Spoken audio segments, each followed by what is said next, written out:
नमस्कार, नियमित कार्यक्रम 6 प्रश्नमा यहाँलाई स्वागत छ। म राजीव खत्री। स्थानीय तहको निर्वाचन वैशाखभित्र गर्नुपर्ने भन्दै सरकारलाई मिति सिफारिस गरिसकेको निर्वाचन आयोगले यस विषयमा राजनीतिक दलहरूसँग छलफल पनि गरिसक्यो, तर दलहरू निर्वाचनबारे कुनै निष्कर्षमा पुग्न सकेका छैनन्। यही बीच सत्ता गठबन्धनको एक घटक नेकपा माओवादी केन्द्रका अध्यक्ष पुष्पकमल दाहाल प्रचण्डले वैशाखमा पहिले संघीय संसदको निर्वाचन गरेर त्यसपछि आउने सरकारले अन्य निर्वाचन गर्नुपर्ने धारणा सार्वजनिक गरेपछि राजनीतिक वृत्तमा नयाँ तरङ्ग थपिएको छ। प्रतिनिधि सभाको कार्यकाल पुरा अवधि नै सञ्चालन हुनुपर्ने भन्दै आन्दोलित बनेका गठबन्धनका दलभित्र यस विषयमा साझा धारणा बनिसकेको छैन। स्थानीय तहको निर्वाचन र गठबन्धन दलको योजनाबारे प्रमुख प्रतिपक्षी दल नेकपा एमालेको धारणा के त? आज हामी नेकपा एमालेका नेता रामेश्वर फुयालसँग कुराकानी गर्दैछौँ। रामेश्वरजी, यहाँलाई कार्यक्रममा स्वागत छ। नमस्कार। आराम हुनुहुन्छ? आराम छु। अब वैशाखमा संघीय संसदको निर्वाचन गर्ने र त्यसपछि स्थानीय तहको निर्वाचन गर्नुपर्ने तर्क सत्ता गठबन्धनका दलहरूले गरिरहेको छन्। एमालेको धारणा के? नेपाल कम्युनिस्ट पार्टी एमाले संविधान मान्छ। संविधान बनाइरहेको बखत एक दिन पनि स्थानीय तह जनप्रतिनिधिविहीन नहुने परिकल्पना हामीले गर्यौँ। संयोगवश संविधान निर्माणको क्रममा राज्य व्यवस्था समितिमा कानुन बनाउँदा र संविधान निर्माण गरिरहँदा म आफूलाई पनि अनुभूति छ, संविधान सभाको सदस्य भएको हुनाले संविधानले परिकल्पनै गरेन। आज कमल प्रचण्डले कसरी परिकल्पना गर्नुभयो? आज राजनीतिक दलहरूले कसरी परिकल्पना गर्न मिल्छ? संविधानमा नभएको कुरा गैर संवैधानिक कुरा गर्न मिल्छ? यसो भएको हुनाले नेपालमा अब स्थानीय तहको निर्वाचन बाहेक अर्को कुनै बाटो संवैधानिक छैन।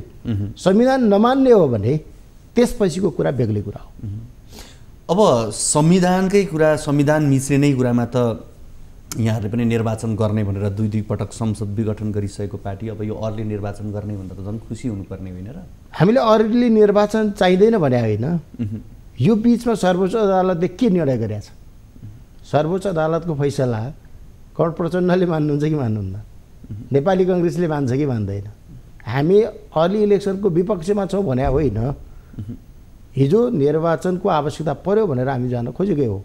अहिले तपाईँको प्रश्न त मलाई स्थानीय निर्वाचनको छ नि। स्थानीय निर्वाचन एक दिन पनि खाली नरहने गरी निर्वाचित प्रतिनिधिले मात्रै मुलुकको शासन गर्ने गरी हामीले परिकल्पना गऱ्यौँ। त्यो परिकल्पना पुरा गर्नको सन्दर्भमा यतिखेर निर्वाचनका लागि ठिक्क बेला भएको छ। तसर्थ निर्वाचनमा जानुपर्छ, स्थानीय तहको निर्वाचनमा जानुपर्छ। स्थानीय तहको निर्वाचनमा जाने बाहेक म संवैधानिक बाटो देख्दिनँ।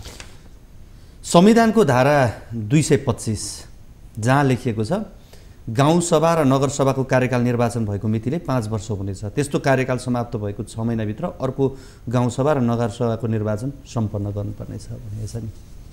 6 महिना त समय दिएको छ। त्यसो हुँदा तपाईँले ठिकै कुरा सुन्नुभयो। 6 महिना समय दियो, 6 महिनाभित्र गर भनेर भन्यो। यो कुरा तपाईँ स्वीकार गर्नुहुन्छ? यो संविधान बनाउँदा मै थिएँ र यसपछि अर्को सन्दर्भ पनि छ। हामीले अर्को प्रबन्ध पनि गरेका छौँ। यतिखेर स्थानीय तहको निर्वाचन सम्बन्धी व्यवस्था गर्न बनेको ऐन, त्यो ऐनको दफा 3 मा निर्वाचन व्यवस्था गरेका छ। सदस्यको निर्वाचन संविधान गाउँसभा वा नगरसभाको कार्यकाल समाप्त हुनुभन्दा 2 महिना अगाडि हुनेछ, दफा 3। तर यो ऐन प्रारम्भ भएपछि हुने पहिलो पटकको निर्वाचनको हकमा दफा 4 बमोजिम तोकिएको मितिमा निर्वाचन हुनेछ। 2 अध्यक्ष, उपाध्यक्ष, प्रमुख, उपप्रमुखको पदावधि समाप्त नहुँदै निजको रिक्त भएमा बाँकी पदावधिको लागि आयोगले उपनिर्वाचन गर्नेछ। तर 1 वर्षभन्दा कम अवधिका लागि बाँकी रहेको अवस्थामा उपनिर्वाचन हुने छैन। अब दफा 4 तपाईँलाई म पढेर सुन्न चाहन्छु। निर्वाचन मिति तोक्ने, नेपाल सरकारले स्थानीय तहको निर्वाचन गराउन मिति तोक्नेछ, तर त्यस्तो निर्वाचनको मिति तोक्नुभन्दा अगाडि नेपाल सरकारले आयोगको परामर्श लिनुपर्नेछ। अहिले नेपाल सरकारले आयोगको परामर्श लिएर अब निर्वाचनको मिति तोक्ने बाहेक म विकल्प देख्दिनँ। यसका लागि तोकिएको मितिमा एकै चरणमा निर्वाचन सम्पन्न गराउन सम्भव नभएमा तोकिएको मितिबाट निर्वाचन सुरु हुने गरी 2 वा 2 भन्दा बढी चरणमा निर्वाचन सम्पन्न गर्न अलग अलग मिति समेत तोक्न सकिनेछ। निर्वाचन मिति तोक्दा सामान्यतया एउटा प्रदेशको सबै स्थानीय तहमा सदस्यहरूको निर्वाचन एकै चरणमा सम्पन्न हुने गरी तोक्नुपर्नेछ। अलग अलग मितिमा सम्पन्न भएको निर्वाचन उपदफा 1 बमोजिमको मितिमा सम्पन्न भएको मान्नेछ। भनेपछि गत निर्वाचन मैले तपाईँलाई ध्यान आकर्षण गर्नु खोजेँ, हामीले 3 पटक निर्वाचन गऱ्यौँ। त्यो 3 चरण भएको निर्वाचन असोजको 2 गते 2074 साल असोजको 2 गते सक्यो। तर कुनलाई मानिन्छ भनेदेखि 2074 साल वैशाखको 31 गते निर्वाचन सम्पन्न भएको मानिन्छ कानुन अनुसार। तसर्थ त्यसको 7 दिन अर्को पनि प्रबन्ध छ। 7 दिन यो पहिलो पटकको सन्दर्भमा चाहिँ 5औं वर्षको 7औं दिनभित्र कार्यकाल सुरु भइसक्नुपर्छ भनेको छ। त्यसो हुँदाखेरि जेठको 6 गते 2079 साल जेठको 6 गते 10 बजे कार्यालयमा नयाँ निर्वाचित व्यक्तित्वहरू रहनुपर्छ। अब यहाँले भन्नुभएको 2वटा विषय, विशेष गरी निर्वाचन आयोगको सुझावलाई मान्नुपर्ने एउटा धारणा, सुझाव भनेको मान्न सक्नु पनि भयो नसक्दा पनि भयो। सुझाव आफै मलाई अहिले प्रश्न हुन्थ्यो है, पहिला मलाई भनिसक्न दिनुहोस्। र अर्को भनेको कानुन संविधानसँग बाँधिन्छ कि बाँधिँदैन? संविधानसँग कानुन बाँझिया छैन। बनाइरहेको बखत मलाई सम्झना छ, म यतिखेर होइन जस्तो हो संविधानको धारा 225 ले के भन्यो भन्दाखेरि 6 महिना पछिसम्म जान सक्ने व्यवस्था राखिसक्यो। 6 महिनाभित्र भनौँ, पदावधि सकिएको 6 महिनाभित्रमा भनिसकिसकेपछि 6 महिना पछि पनि गर्न त सक्यो नि त। त्यो अवधि हुँदैखेर 6 महिनाको अवधि हुँदै त गर्न सक्यो। एउटा त्यो हुँदैछ भनेदेखि अब तपाईँले जुन ऐनको कुरा गर्नुभयो त्यो त संविधानसँग त बाँझियो नि त। बाँझियो सकिनेछ भन्ने छ, जस्तै तपाईँले गर्नुपर्नेछ भनेको छ। त्यसो हुँदा यो मुलुकको सुशासनको लागि यो संविधान के को लागि बनेको? संविधानको परिकल्पना के गरिएको छ भने सहकारिता, सहअस्तित्व र समन्वय प्रवर्धन गर्नको लागि जनसहभागिता, उत्तरदायित्व, पारदर्शिता सुनिश्चित गरी सुलभ र गुणस्तरीय सेवा प्रदान गर्नु, जनतालाई प्रदान गर्नु हाम्रो मूल लक्ष्य हो। यसका लागि निर्वाचन समयमै गर्ने कुरा, निर्वाचन समयमा गर्न हुँदैन भनेर संविधानले परिकल्पना गरेको छ र यदि सकिएन भने 6 महिनाभित्र गर भने हो। तर त्यसलाई हामीले जब ऐन बनायौँ, हामीले ऐन बनाउँदाखेरि हामीले 2 महिना अगाडि नै गर्ने परिकल्पना गऱ्यौँ नि त। यो धारा दफा 3 पनि मैले तपाईँलाई अहिले नै सुनाइसकेँ। दफा 3 को परिकल्पना हामीले स्थानीय तहको निर्वाचन सम्बन्धी ऐनको दफा 3 त त्यही परिकल्पना गरेर त्यही भएर विशेष गरी सत्ता गठबन्धनको एक घटक माओवादीका केही नेताहरू जसमा पनि केही कानुनसँग सम्बन्धित व्यक्तिहरूको तर्क के छ भने संवैधानिक अडचन छैन, वैशाखमै चुनाव गर्नुपर्छ भने बाध्य व्यवस्था पनि छैन, तर कानुनी अडचन चाहिँ छ, त्यसलाई फुकाउन सक्नुपर्छ, फुकाउनुपर्छ भन्छन्। कानुनी अडचन छैन। म यो तर्क तपाईँलाई प्रश्न गर्न चाहन्छु। हामीले संविधानभित्र नै रहेर यो ऐन बनायौँ। ऐन बनाइरहेको बखत तपाईँले भनेको यो प्रश्न पनि उठेको थियो, प्रश्न उठ्या होइन। तर यसको मतलब के हो भने संविधान त देशका लागि हो, जनताका लागि हो। ऐन बनाइरहेको बखत संविधानभित्रै बनाएका छौँ, संविधान बाहिर भए पो प्रतिकूल हुन्थ्यो त। संविधान प्रतिकूल त ऐन छैन। संविधान प्रतिकूल ऐन छ त? जब छैन भने त्यसको संवैधानिक अपेक्षा अनुसार संविधानले परिकल्पना गरे अनुसार सकारात्मक अर्थमा प्रयोग गर्ने कि हामीलाई यतिखेर संयोग यस्तै परेको छ। सम्माननीय प्रधानमन्त्री शेरबहादुर देउवा नै हुनुहुन्थ्यो। 20 वर्ष अगाडि सम्झिनु भयो के हो? 59 साल मैले सम्झेँ। म त्यतिखेर उपसभापति थिएँ। त्यतिखेर म उपसभापति थिएँ। म निर्वाचित गाउँ विकास समितिको अध्यक्ष पनि थिएँ, काठमाडौँ जिल्ला विकास समिति उपसभापति पनि थिएँ। थपिन्छ एक वर्ष म्याद भन्ने कुरा, कार्यकाल भन्ने कुराको परिकल्पना थियो, थपिएन। त्यतिखेर थप्न सकिन्थ्यो, थपिएन। तर आज थप्ने संवैधानिक व्यवस्थै छैन। तर त्यतातिर किन जाने? त्यसो भएको हुनाले मुलुकलाई संवैधानिक बाटोबाटै हिँडाउनुपर्छ। संविधान कुल्चने कुराका लागि कुनै पनि राजनीतिक दलहरूले तर्क लगाउनु हुँदैन। होइन, यो संवैधानिक व्यवस्थाको कुबाटोबाट हिँड्न त यहाँहरूले नै सिकाउनु भयो कि कतिपय कुराहरूमा चाहिँ। अरू सन्दर्भसँग नजोड्नुहोस् न। राजनीतिक आवश्यकताले के भएको थियो भने त्यतिखेर ताजा जनादेश आवश्यक थियो। राजनेता केपी शर्मा ओलीले ताजा जनादेशका लागि 2 पटक प्रतिनिधि सभा भङ्ग गर्नु, यही भन्नु खोजेँ तपाईँले। ताजा जनादेश आवश्यकता थियो।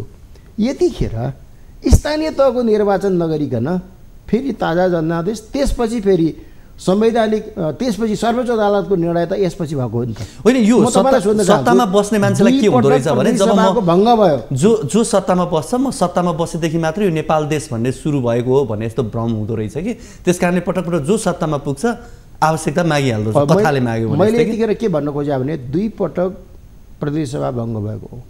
भङ्ग भएपछि सर्वोच्च अदालतले यो परामादेशको सरकार चलिरहेछ, परामादेशले भनेको मान्ने कि नमान्ने, सरकार चाहिँ परमादेशबाट बन्यो। प्रतिनिधि सभा भङ्ग नगर म्यादभरि काम गरेर पनि त परमादेशमा बनाएको छ नि। यो त तपाईँ मान्नुहुन्छ? परमादेशले अवधिभरि काम गर, कार्यकालभरि काम गर त भन्यो नि। यसो भएको हुनाले परमादेश सरकार बनाउनु परमादेश लाग्ने, कार्यकालभरि काम गर भनेर भन्ने कुरा पनि त लाग्नुपर्ने हो। एक थरी मान्छे चुनावमा पदमा बसेर चुनाव लड्ने र त्यसबाहेक अरू मान्छे चाहिँ पदमा बसेर चुनाव स्वतन्त्र भएर लड्दाखेरि त्यसमाथि पनि सीमित स्रोत र साधनको छ स्थानीय तहमा, सानो क्षेत्र, अनि अधिकतम व्यक्तिले चाहिँ स्रोत र साधनको दुरुपयोग गर्न सक्छ, त्यस कारणले पनि भन्ने तर्क पनि छ। पदबाट राजीनामा गर्नुपर्छ उम्मेदवार दिन, उम्मेदवारी दिनको लागि पदबाट राजीनामा गर्नुपर्छ। उम्मेदवारी जसले दिँदैन त्यो मात्रै अन्तिम दिनसम्म रहन्छ। उम्मेदवारी दिनासाथ त पद गइहाल्छ। त्यसो भएको हुनाले उम्मेदवारी दिनासाथ पद जाँदा तपाईँले भनेको प्रश्न आकर्षित हुँदैन। हस्, हामी यो कुराकानीलाई निरन्तरता दिनेछौँ। यति बेला भने पालो भएको छ छोटो ब्रेकको।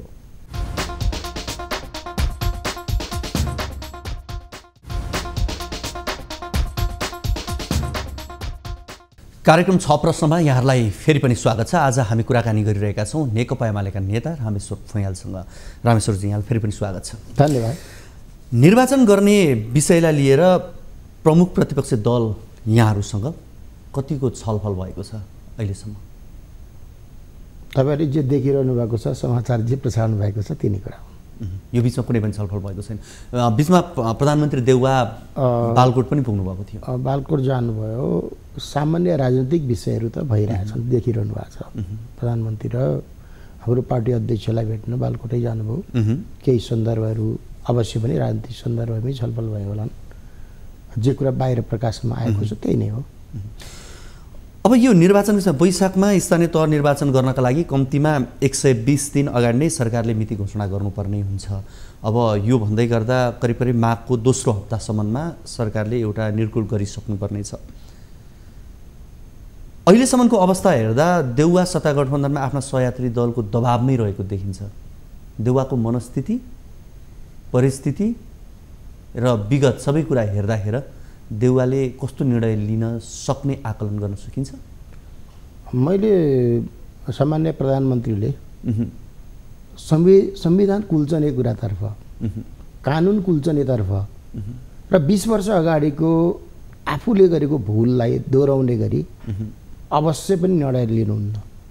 त्यसो हुँदा उहाँको राजनीतिक पार्टीभित्र, उहाँकै दलभित्र पनि विषयहरू उठ्न लागेका हुन् या होइनन्, तथ्यले भोलि प्रमाणित गर्नु पर्यो।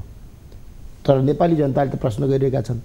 नेपाली जनताले संवैधानिक ढङ्गले यो सरकार जानुपर्छ र स्थानीय तहको निर्वाचन सम्बन्धी ऐन प्रधानमन्त्री शेरबहादुर देउवाको सरकारले पालना गर्छ भन्ने कुरामा विश्वस्त छन्।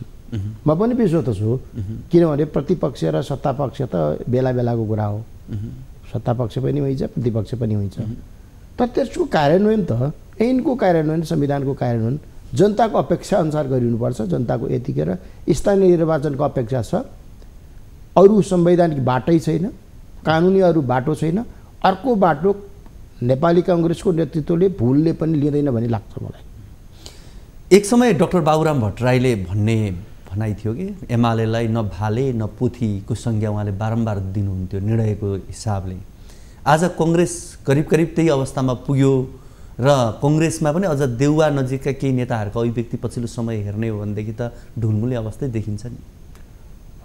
कमरेड राजनेता केपी शर्मा ओलीले जब नेपाल कम्युनिस्ट पार्टी एमालेको नेतृत्व 9 महाधिवेशनपछि लिनुभयो, त्यसपछि मानिसहरूले प्रश्न त्यो तपाईँले भनेको प्रश्न त बिर्सिसके नि। त्यसैले गर्दा कुनै बेला त्यस्तो थियो, तर कङ्ग्रेसले चाहिँ फेरि सम्झायो भन्छन् कि नेपाली कङ्ग्रेस त हर बेला त्यस्तै देखिन्छ। बिपी कोइरालाको नेतृत्वमा त्यो देखिँदैन। राजनेता बिपी कोइरालाको दृष्टिकोण, नेतृत्व निर्णय लिने क्षमता त्यो बेग्लै देखियो। त्यसपछि पुष्पलालले लिएको, राजनेता पुष्पलालले, राजनेता मदन मोहन राईले र राजनेता केपी शर्मा ओलीले लिएका निर्णयहरू तपाईँले भने जस्तो दोहोरो अर्थ लाग्ने छैन। यतिखेर हामी पनि निर्णय प्रश्न भनिरहेको छौँ, स्थानीय तहको निर्वाचन गरौँ कानुनअनुसार, संविधानअनुसार। त्यसपछि को निर्वाचनका लागि एमाले त निर्वाचनबाट पिठ फर्काइरहेको छैन, हामी प्रश्न छौँ। अब विशेष गरी यहाँहरूले भनेकै समयमा निर्वाचन भएन, गठबन्धनको सहमतिमा सरकारले वैशाखमा चाहिँ स्थानीय तहको निर्वाचन नगरेर पर सार्यो भने तपाईँहरूको भूमिका के हुन्छ? म 2079 साललाई हार्दिक शुभकामना भन्न चाहन्छु। जेठको 6 गते 10 बजे सबै तहका कार्यकारी कुर्सीमा नयाँ निर्वाचित पदाधिकारीहरू बसेका हुनेछन्। संविधान मान्दा, कानुन मान्दा, संविधान मान्ने, कानुन मान्ने शासन प्रणालीको विश्वासमा हामीहरू छौँ। त्यो बाहेक अर्को बाटो देख्दिनँ। भइहाल्यो भने, सर्यो भने हुँदैन। नहोला भन्ने कुरा, नहोस् भन्ने कुरा त मैले परिकल्पनै गरिनँ त्यो संविधानभित्र। तर राजनीतिमा त जे पनि हुन्छ, यहाँ त जे पनि हुने भन्ने यो मामिलामा जे पनि हुने ठाउँ नै छैन। त्यसो भएको हुनाले राजनीतिक दलहरू सहमतिमै यो टुङ्गोमा पुग्लान्। तपाईँले अहिले सोध्नु भएको छ, कमल प्रचण्ड त्यहाँ नपुगेर, कमल माधव कुमार नेपाल त्यहाँ नपुगेर सुख छ र? र मलाई के लाग्छ भने केही दिन सत्ता गठबन्धनमा यो छलफल गर्ने कुरा चाहिँ होला। अन्तमा स्थानीय तहको निर्वाचन हुन्छ। स्थानीय तहको निर्वाचनबाट सरकार बाहिर भाग्ने त्यो मैले बाटै देख्दिनँ। केही दलहरूले कानुन संशोधनको विषय उठाइरहेको छन्, अहिले त्यो आवश्यक हो? त्यो भाग्ने कुरा हो। कानुन संशोधन गरेर कहाँ पुग्नुहुन्छ? चुनावमा जानु पर्दैन? आखिर त चुनाव त गाउँमै जाने होला, आखिर चुनाव त टोलमै जाने होला, आखिर चुनाव त बस्तीमै जाने होला, नागरिकमै जाने होला। नागरिक भन्दा नि पर भाग्ने ठाउँ छ र? मैले राजनीतिक दलहरूले त्यो खेलो फड्कोमा लाग्दैनन् भन्ने लाग्छ मलाई। त्यो खेलो फड्को हो। सत्ता गठबन्धन दलहरूले चाहिँ एमाले गरिरहेको संसद अवरोध अन्त्य नभएसम्म चुनावको प्रक्रियामा अघि जान सकिँदैन भनिरहेका छन्। फेरि अवरोध त गैर सांसदलाई सांसदको कुर्सीमा राखिरहने सभामुखको क्रियाकलाप मान्न सकिन्छ। गैर सांसदहरू त्यस्तै गरी राजनीतिक पार्टीहरूले हाम्रो सांसद होइन भनेका अरू हट्ने 14 जना किन नहट्ने? अरू त हट्नु भएको छ नि। रामबहादुर बादल हट्न हुने, अन्य राजनीतिक नेतृत्वहरू हट्न हुने, 14 जना गैर सांसदहरू सांसदको कुर्सीमा बसेसम्म प्रतिपक्षले त्यो सदनमा ठुलो हेर्न मिल्छ त? मिल्दैन। अब यसले त निर्वाचनलाई समस्या पार्ने पनि त, आरोप त तपाईँहरूलाई नै आउने पनि। कति समयसम्म संसद अवरोध गर्ने? गैर सांसदलाई हटाएपछि सकिहाल्यो नि। होइन, सांसद बस्ने कुर्सी हो त्यो। होइन, संसद गैर हो होइन भन्ने कुरा अदालतमा विचाराधीन रहेको मुद्दा संसदमा उठाउन नमिल्ने, तत्काल कुरा गर्न नमिल्ने कुरा पनि त छ नि त। सूचना बेलामा दिन नहुने होइन, अदालती प्रक्रियामा नि त छ। सूचना प्रकाशित गरिदिनुहोस् न सम्मान्य सभामुखज्यू। एमाले त त्यही भनिरहेछ, सूचना प्रकाशित गरिदिनुहोस्। हामीले विधि सबै पुऱ्याएको छ बेलामा। पार्टी विभाजन गर्नु परेर सूचना प्रकाशित नगरिदिएको होइन, यो त हो। त्यसो भएको हुनाले यो अर्घ्यल्याइ अब सम्मान्य सभामुखकै हो। त्यो अर्घ्यल्याइबाट सभामुख पछाडि हट्नुपर्छ। फेरि विगत मैले कुरा नगरौँ भन्दा नि गर्नै पर्ने। अगाडि पनि 2 पटक संसद विघटनको जुन आरोप, त्यसपछि अहिले पनि संसदलाई अनिर्णयको बन्दी बनाइदिँदा तपाईहरू चाहिँ कहीँ कतै संसद विरोधी हो कि भने जस्तो देखियो नि त। गैर सांसदहरूसँग बसेर कसरी निर्णय लिने संसदमा? गैर सांसदहरूसँग बसेर अनि त्यो त एउटा प्रक्रियामा छ, चल्दै गरेको प्रक्रियामै छोडिदिउँ, अहिले चाहिँ जाउँ भन्ने कुरा पनि हुन्छ होला नि। त्यो कसरी मान्न सकिन्छ? यो त मेरो गुरुको 12 टक्का भने जस्तो भयो नि। होइन, राजनीतिमा तथ्यले के भन्छ, कानुनले के भन्छ, यो नै हेर्नै पर्छ। जब उहाँहरू सांसद होइन गैर सांसद भइसक्नु भएको छ। ठिक छ, ल अब यो विषयलाई नि एकछिन छोडौँ। अब स्थानीय तहको निर्वाचनकै कुरा र विशेष गरी प्रचण्डको कुरा, प्रचण्डले यो अर्ली निर्वाचनको कुरा किन गरे, उनको मनस्थिति केसँग जोडिएको हो भन्ने लाग्छ यहाँलाई? जनतामा जनमत नहुनु र यो अर्घेल्याइ हो। नेपाली जनताले यसलाई अर्घेल्याइकै रूपमा बुझ्छन्। एकचोटि निर्वाचनमा पुगौँ, निर्वाचनमा हामीलाई कुर्सीमा बस्नु दे, हामी बस्न तयार छौँ, भुइँमा बस्नु दे, जनताले भुइँमा बस्न तयार छौँ। हामी त निर्वाचनमा जान चाहिरहेछौँ। त्यसो हुँदा बेला भएको कार्यकाल समाप्त भएको स्थानीय तहको निर्वाचन पहिला गरौँ, त्यसपछि बाँकी निर्वाचन गरौँ भन्ने कुरा त हामी निर्वाचनको पक्षमा छौँ नि। एमाले कहिले निर्वाचनको पक्षमा छैन र हामी प्रगतिशील कदमकै पक्षमा छौँ। प्रतिगामी सोच त निर्वाचन नगराउने सोच हो। निर्वाचन नगराउने सोच सत्ता गठबन्धनको छ। उहाँ अगाडि नै निर्वाचन गरेर जितेर जाउँ भन्ने उहाँलाई लाग्छ भने उहाँसँग जनमत छैन भनेर कसरी भन्ने त? कुन निर्वाचन खोज्नुभयो उहाँले? संसदीय निर्वाचनको कुरामा चाहिँ कुन निर्वाचन खोज्नुभयो नेपाली जनताले थाहा पाउनु पर्यो होइन? तपाईँले मलाई सोधे त नेपाली जनतालाई बुझाउनु खोज्यो होला। जबकि म्याद पुगिसकेको छ, कार्यकाल समाप्त भइसकेको छ, निर्वाचन गर्न बितेको छ, स्थानीय तहको निर्वाचन जनताको दैलाको सरकार खाली हुने अवस्था छ। सबैभन्दा धेरै काम त 3 सरकारमध्ये सबभन्दा धेरै काम त स्थानीय सरकारले गर्नुपर्छ। म स्थानीय तहको पनि निर्वाचित प्रतिनिधिको हिसाबले भने 49मै म निर्वाचित हुने अवस्था बन्यो आलापट गाउँ विकास समितिमा। त्यसपछि फेरि निर्वाचित हुने अवस्था बन्यो 54मा। जिल्ला विकास समिति काठमाडौँको उपसभापति पनि भएँ। संविधान हारेको पनि, संविधान सभामा 64मा हारेको पनि अनुभव छ। 70मा संविधान सभामा चुनाव जितेको पनि अनुभव छ। प्रदेश सभामा अहिले म निर्वाचित छु। चारै तहमा निर्वाचित हुँदा मेरो अनुभूति के छ भने सबभन्दा दैलाको सरकार त स्थानीय सरकार नै हो। त्यो 1 सेकेन्ड पनि खाली भयो भने लासो उठ्दैन, नायरता चल्दैन, बाँकी धेरै कुराहरू हुँदैन। हो त्यो सरकार 753वटा सरकार खाली हुँदैछन्। त्यो खाली हुन नदिनका लागि संवैधानिक व्यवस्था छ, कानुनी व्यवस्था छ। संवैधानिक कानुनी व्यवस्था कमल प्रचण्डले नमान्ने प्रस्ताव ल्याउने, अनि त्यो कुरा प्रगतिशील कदम हुन्छ? त्यो त प्रतिगामी सोच हो। भनेपछि गठबन्धनमा दरार नआउँदै लाभ लिइहालौँ भन्ने उहाँमा चाहना देखिएको हो त्यो बढी सायद। यो त मैले भनिरहनै पर्दैन। नेपाली जनताले बुझिरहेछन् निर्वाचन कसले चाहिरहेको छैन। एमाले निर्वाचन चाहिरहेको छ, प्रतिपक्ष निर्वाचन चाहिरहेको छ। विधिवत रूपले जाउँ भन्नु खोजे हो हामीले। संवैधानिक रूपले जाउँ, कानुनी रूपले जाउँ, स्थानीय तहको पहिला गरौँ, त्यसपछि बाँकी निर्वाचनको समय पुग्दै जान्छ, हुँदै जाउँ। हस्, सर्वोच्च अदालतको फैसला कार्यान्वयन गरौँ। परमादेशको सरकारले परमादेशमै भएको कार्यकालभरि काम गर भन्ने कुरा मान्दैन त? यो कमल प्रचण्डलाई प्रश्न,